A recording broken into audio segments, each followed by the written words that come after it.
Hey, Mark, here we are for part 3. And again, there's so many subjects here. It seems like we should be doing 8-hour courses on this, but let's not go down that road, okay, if at all possible. Let's start with family. I know how important it is to you. It's important to me. There's been enough studies over the course of time that say, you know, having a family unit helps in all these other places to be successful. Yeah. I value my family enormously, Allan, because it actually gives me stability. I'm very fortunate. I've got one of the most understanding, strong women I've been married to for over 31 years. She holds my face to the fire on a daily basis and helps hold me accountable, which I think has held me on track. But I think in today's hectic pace of today's world, we can unconsciously neglect our most cherished relationships. And I think it's critically important to prioritize time with loved ones by putting it on our calendar first. If we don't put it on our calendar first, they will get neglected. And our relationships with friends and family are too vital to actually overlook. And I have a little thing, and it's actually on my Facebook, and it says, I will never allow the applause of others to outweigh or overshadow the appreciation of my family. Well, and like you, I have 32 years with the same lady. I always tease and say she lets me live in the house because I think I married way above myself. But we have a very nice yin and yang relationship, similar to the way that you guys do. And you do have to prioritize family. I remember reading the book. There's a small old book, something, The Man of Babylon, where it says pay yourself first. But I think the first part of before pay yourself first is pay your family first, right? Yeah. No, I think it's absolutely crucial. And,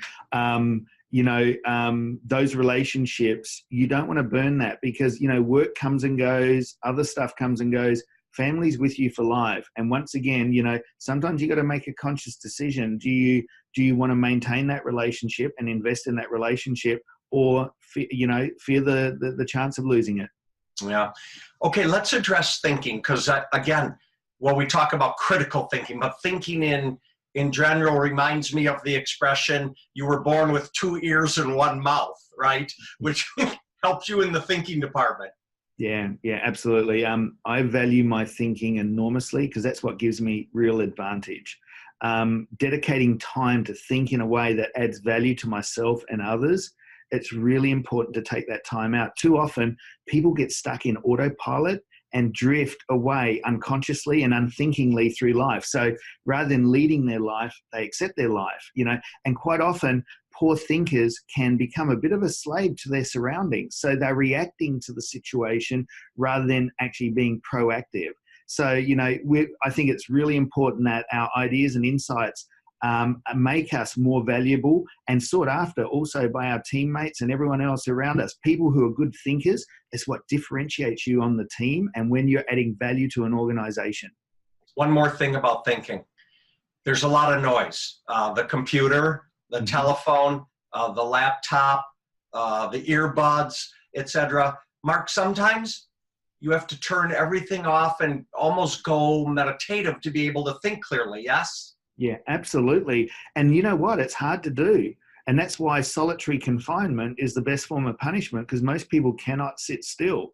It's one of the most difficult thing that people can have. But to take time out in a quiet spot to think, meditate, and get your head in that space, it's absolutely crucial. And too many times we're too busy just reacting rather than acting. So be more proactive, and the thinking helps us create that.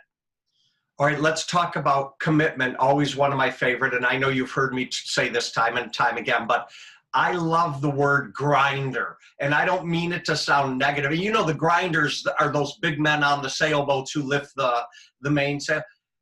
You have to be a steady grinder. You've got to be committed to whatever your cause is, right? Yeah.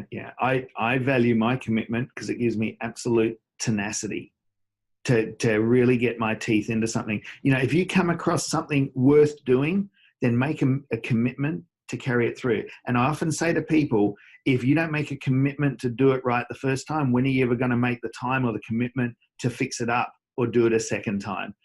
Commitment sustains when these obstacles actually arise, and it gives you a single-minded focus on actually getting through it. And it also enables you to do what is necessary rather than what is just convenient. Too often we will do what's convenient rather than what's truly necessary. Good point on there. Lastly, it isn't just about commitment to business, although we talk about that a lot. It's commitment to family. It's commitment to your health, right? It's commitment to everything you do. It is a commitment. Yeah. I always say, what's your BS? What's your belief system? And it's your commitment to your belief system. Identify what your beliefs are, what's important to you, and then remain committed. If you don't know what is important to you and what your values are, it doesn't matter what you commit to. Well, that's going to follow beautifully into our next series. So let's talk soon. Look forward. Thanks a lot, Allan. Take care. Bye. Bye-bye.